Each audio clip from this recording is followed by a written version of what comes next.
Hey everyone. Now before I get fully into this video, I just want to say I did plan on making this a real video, so with editing software and so on and so forth, but it didn't go that way.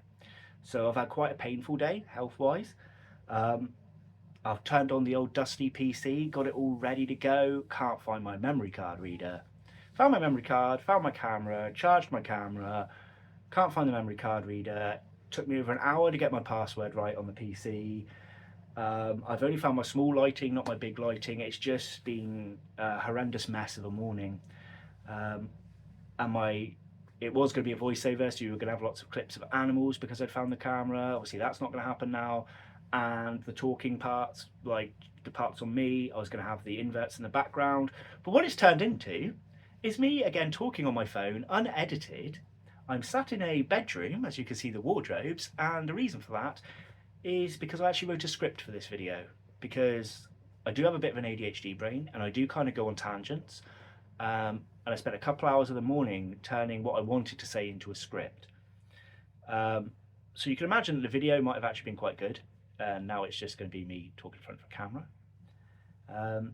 And I've had to literally just send it to myself on a notepad that's above this. So I'm going to be looking up a lot as well. So this is totally unprofessional video. This is totally not what I wanted, but I do want to get the video out there because I think it's important. So I'm just going to read from this script. We'll probably have a few mistakes on the way, but let's just roll with it. Let's just have some fun. So here we go. It would help if I was actually at the start of my script, wouldn't it? So there's been something I've been thinking about for a long time. If you've followed me for years, you'll probably know that my journey through the world of invertebrates hasn't exactly been a straight line. I started with one thing, then I discovered another, and another, and another. And before I knew it, I'd fallen completely down the rabbit hole of exotic invertebrate keeping. For years, I put an enormous amount of time into tarantulas, as you would have seen if you followed me. I still have a few that I genuinely want to breed one day. Some of them I have paired. But if I'm completely honest with myself, I've lost where I am on the script. Where am I? Yes, sorry, there I am. Breeding them was never really my forte. It was never where I excelled. And although I loved keeping them and having as many as I did, there was always something missing that entire time. So I eventually stepped back, apart from the few that I've decided to keep. So I went from hundreds down to maybe 2 handfuls. I think I've got about 10 or 11. Then came the isopod days. Now this is where things got really interesting, because when I first got into isopod keeping years ago, I remember thinking this has the potential to become huge. I could see how addictive these little animals were, how many possibilities there were, and how much room there was for that hobby to grow. And years later, and I did say it in a video as well, that prediction came true. The isopod hobby absolutely exploded. But somewhere along that way, something changed. The hobby became much more toxic. And I find it, personally, more toxic than the tarantula hobby ever was. And that's saying something. There are still genuinely fantastic people in the isopod hobby, and there are a handful of sellers that I completely trust. But now there are so many selling them that it's become increasingly difficult to know who you can even rely on. So in the background of the social side of it, I have seen and witnessed scams, drama, arguments, backstabbing, ridiculous amount of bitchiness, and a hell of a lot of naughtiness, a lot of lies about captive bred animals. And it's created a very strange social environment around what should ultimately be a hobby about appreciating some of the smallest and fascinating creatures on the planet. Loosely speaking. I know there's a lot more tinier species, but you know what I mean. And honestly, it's become a very dark place socially. Now, I enjoyed other things too, like I kept scorpions, I've got 2 now. I kept a few different species over the years and I have enjoyed them, but they were never my true passion. Mantis were another thing. I love mantis, hate the flies. So many flies. And I am still actually working with mantis at the moment, but on a smaller scale. There's some stuff I'm doing along the lines, well, with Mantis Garden, who's become a very good friend of mine. He's trying to teach me a few things. But all in all, thinking of the long term, there are only so many cultures of fruit flies you can deal with before you start questioning your life choices. And although I'm giving them a go, I don't think they're ever going to be my main thing.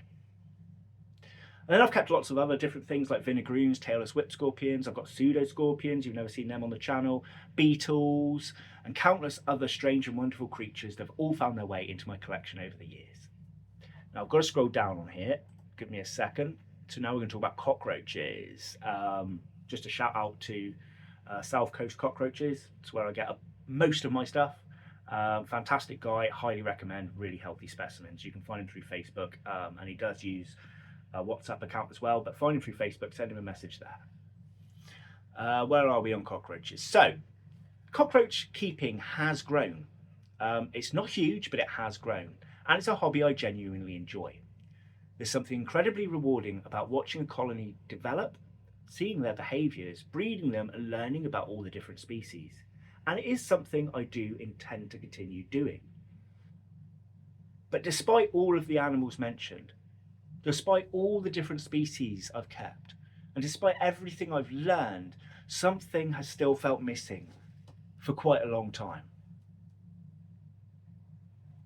And I haven't been able to put my finger on it for a while. Or maybe I've known, but I've been in denial about it. And I think it's because I've been looking everywhere else. Because sometimes you don't need something new. Sometimes you need to go back to where it all started. You see, before the tarantulas, the isopods, scorpions, mantis, cockroaches, beetles, everything else, there were the stick insects, the phasmids. They weren't just another animal that I kept. They were the animals that started all of this. They were the reason I discovered this entire world. They opened doors for me that I didn't know existed, and doors for me that I could never even have imagined stepping through. And somewhere along the way, I moved further and further away from them. And I stopped keeping them. My life changed. My health changed. That was one of the major ones. And other things happened. And eventually, I actually stopped making videos altogether, as you know. For years, I was creating content and sharing this incredible world with people, and then I wasn't. It's as simple as that. And looking back at some of these old videos, it's kind of strange. I don't do it regularly, but I have done lately just snippets, and I felt very weird. And it's because I don't just remember those animals. I remember the person I was.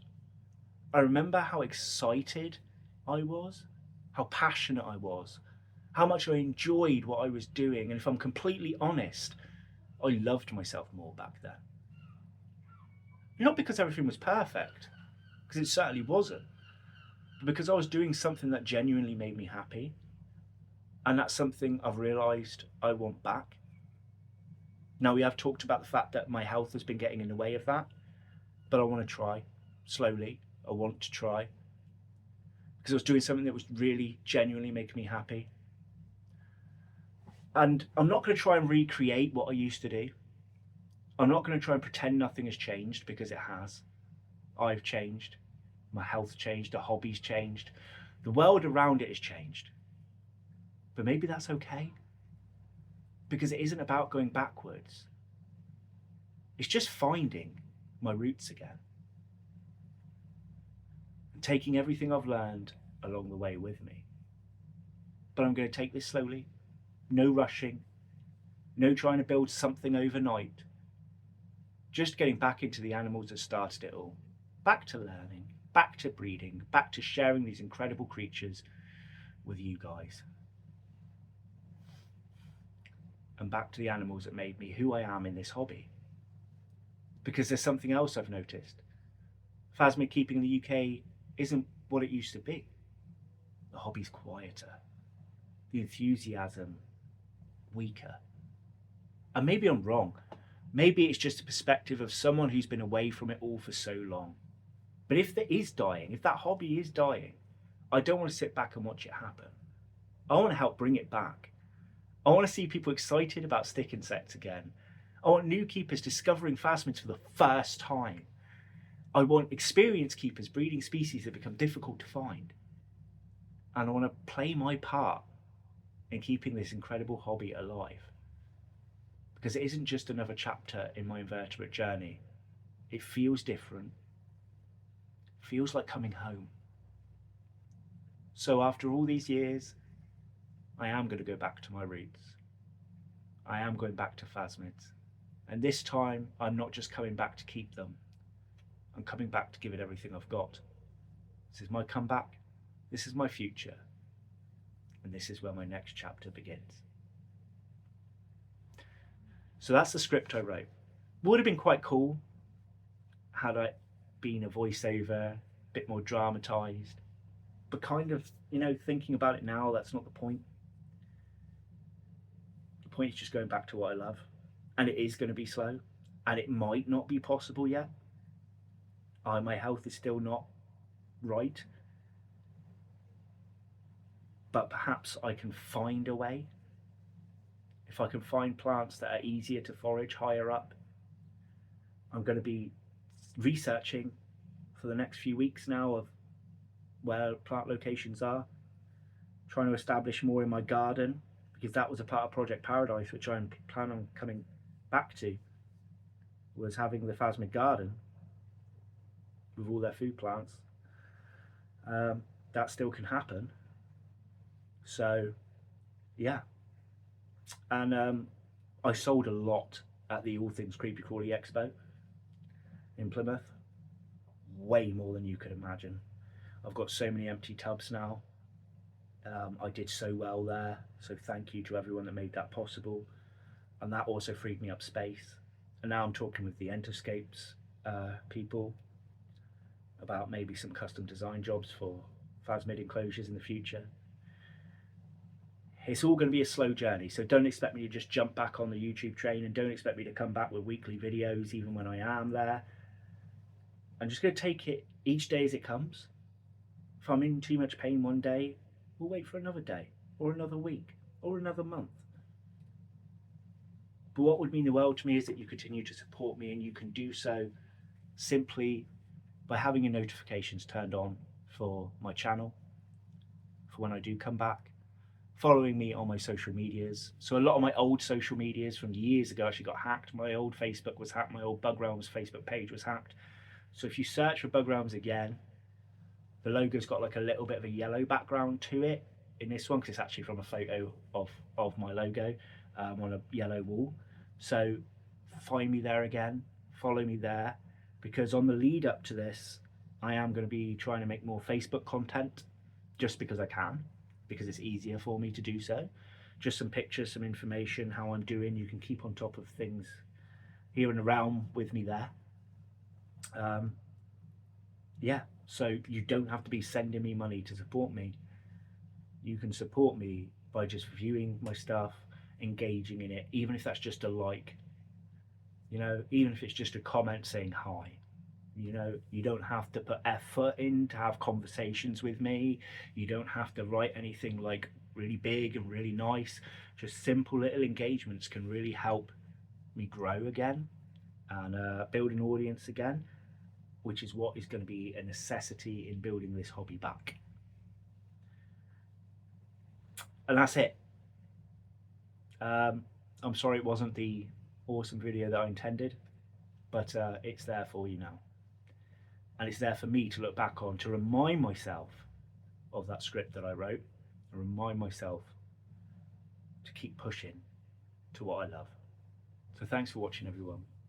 Take care. Bye-bye.